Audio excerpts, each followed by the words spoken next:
Look at him, dude. Look at that. Look at this peak. It's perfect on the arena. Boom. He reveals her right as he enters. You see, the past always has a funny way of circling back to bite you square on the ass when you're least expecting it. Well, buckle up, because we're about to witness one of those brutal ass-biting moments play out right here in glorious 4K resolution. And I'm not just talking about any run-of-the-mill drama or controversy that blows over after a week or two either. Nah, this one right here is a big old dramatic fall from grace, the likes of which the entire Valorant scene has never seen before. We're talking about the downfall of Woohoojin, dude who was legit hailed as the most respected coach by the entire community. And any pro player is going to do this with like a face cam. You can't maintain that type of intensity all around. You can't do it. So to really get a grip on what the hell is going on here, gotta take a stroll down memory lane. The first video Woohoojin ever uploaded to his channel was a gameplay review of some Ascendant Neon player. Nothing too crazy, right? Except the cheeky little description said, Radiant office hours. The key word being radiant. In fact, this won't be the first nod of him actually being top 500. The guides and content he was pumping out were actually pretty damn good. If the thirsty comments were anything to go by, he had this unique way of breaking stuff down that just clicked for a lot of people. Before long, Woohoojin's channel started blowing the fuck up. Suddenly, this guy was on the fast track to becoming one of the most respected Valorant coaches in the entire community. Things were going just peachy for Woohoojin at first. His initial videos were actually putting out some solid stuff, but as this dude's channel started blowing up, so did his ego. He got more erratic, meaner, just straight up vicious to his audience during streams. He became a self-centered cult leader, who thinks he's always right, and everyone who isn't following every detail he explained within the last year is an idiot. If anyone in chat disagrees with him, or just says anything he doesn't like, gets timed out. It's really crazy. I'm recent to Valorant, and I watched one of his older videos where he sounded more shy, if that makes sense. Really liked what I saw. Tried to tune in multiple times to his streams, but I just can't handle his forced laughter on low-rank games. Now look, I get that he was playing a character for YouTube views and stuff, but at times it genuinely felt like homie was getting his rocks off laughing at lower-ranked players. Like he was really getting a kick out of shitting all over them. Not a great look, but whatever, just typical internet troll antics. Well, here's where shit takes a hard left turn into Weirdoville. Remember how dude was flexing about being a big bad Radiant player from the early days? Turns out that was all cap, a lie, a bamboozle, a finesse if you will. You see, that Radiant badge of his that he was showing off wasn't even his account to begin with. It was from all the way back in episode 3. If we pop open Woohoojin's tracker and look at a very specific match from Act 3 on Split, we can see Woohoojin played a very normal looking match. But if we look deeper, we can see a player named JG streamed a game on Twitch that same day with suspiciously similar team comps in the same map. Even with streamer mode on, you can line up the friendly and enemy agents and see that it's the exact same damn match. Only difference is, Woohoojin wasn't the one actually playing on his own official account.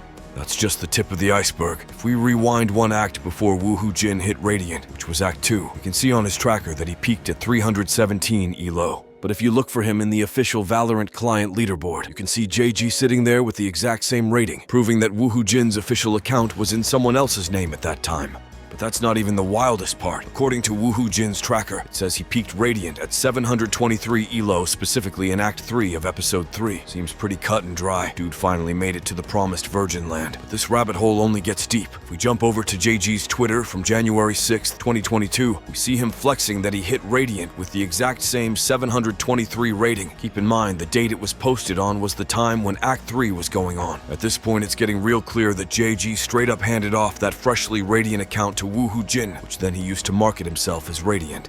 And the evidence just keeps piling up from there. Not only did Woohoojin's newly acquired account immediately sink back down to Immortal afterwards, but the gameplay patterns changed drastically too. We're talking going from an account that exclusively rocked duelists to suddenly and abruptly being a controller main. His KD tanked and win rate plummeted as well. At this point, the jig was up. Woohoojin himself actually came out and confirmed that the account got transferred over to him. My main account is an account that I shared with JG in Act 2 of Episode 3. I am getting on a plane and will be traveling until the end of VCT, and don't want to let this sit and gain traction without some form of acknowledgement. I will address this more fully on stream tomorrow. And nope, he never legitimately hit that Radiant rank himself. Man just straight up admitted to the bamboozle.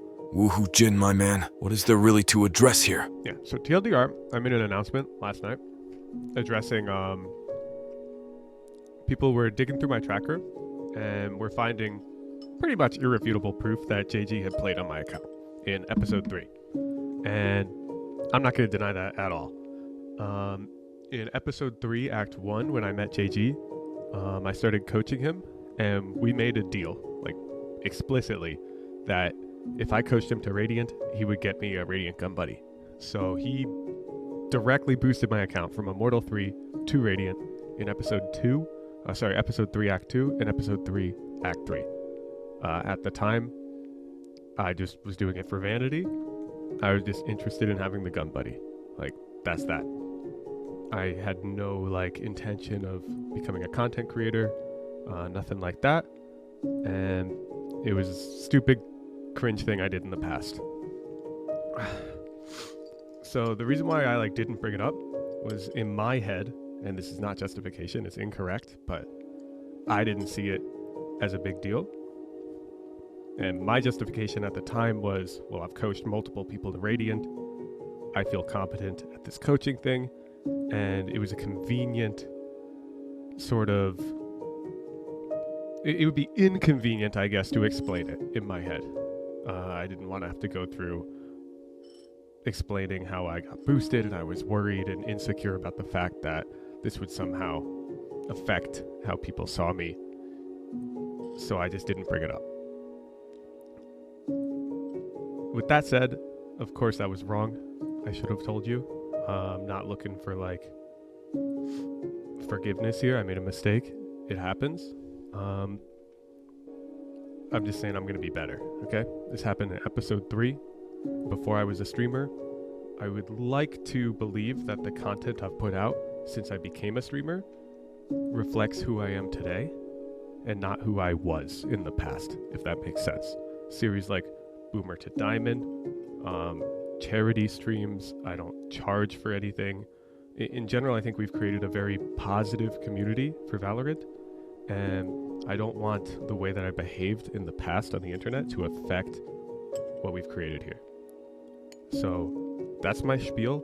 I'm not going to do anything petty like drop my Radiant alt account details or whatnot. I'm just going to own up, and we'll just call me an Immortal player until I get Radiant on Raze. Okay? Like, it's fine. Have you ever got Radiant by yourself? I have, but I don't have proof, so I'm just going to say no. Okay? I don't want to deal with internet haters, so I'm an Immortal player because I don't have proof that I'm not, and without proof, it's just annoying. So, I'm going to get Radiant on Raze on stream, and we'll be chilling. The way you can salvage this situation is by just streaming games on your mysterious alt-Radiant account. But you said that it would be petty to drop the details. You can argue that even if you share that Radiant alt account, people are just going to assume it's boosted too. However, you can still play some matches in the Radiant ELO and hold your own on the scoreboard to prove that you can at least perform decently at that rating. But you conveniently did not do that. And if anonymity is the thing you are trying to protect, is that privacy really worth the entire Valorant community thinking you are a fraud? This whole excuse kind of gives me the "my girlfriend is from a different school" vibes. And let's not forget, the original issue was never that you simply weren't Radiant. It's that you outright lied and misled about it from the literal start. You claim the whole Radiant thing was just for vanity metrics back when you didn't plan on being a creator. Okay, then why make it the entire selling point and focus of your content from video one? Sure, maybe you never directly said that you are Radiant with those exact words, but everything from titles to descriptions to the way you carried yourself heavily implied and capitalized on that very impression.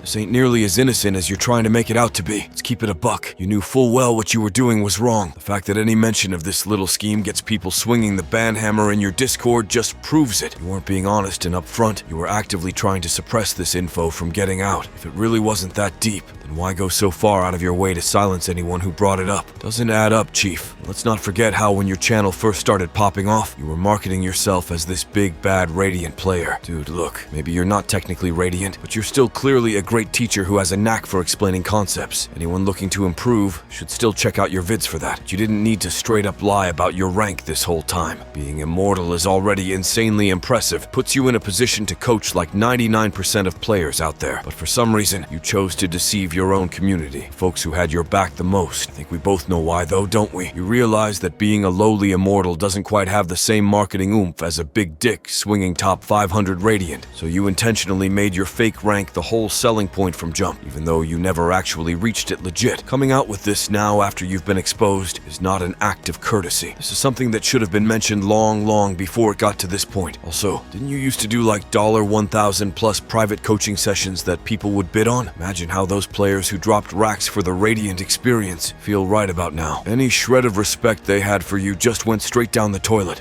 Anyway, I won't drag this longer than it needs to, so I'll keep it at that. This is the greasy situation right here, and it will be interesting how this develops. If you want more from me, peep that Valorant hacker documentary I made where I expose all the methods cheaters use, going as far as to getting banned myself. Unlike this one, those evidence was all compiled and collected by me. Goodbye for now.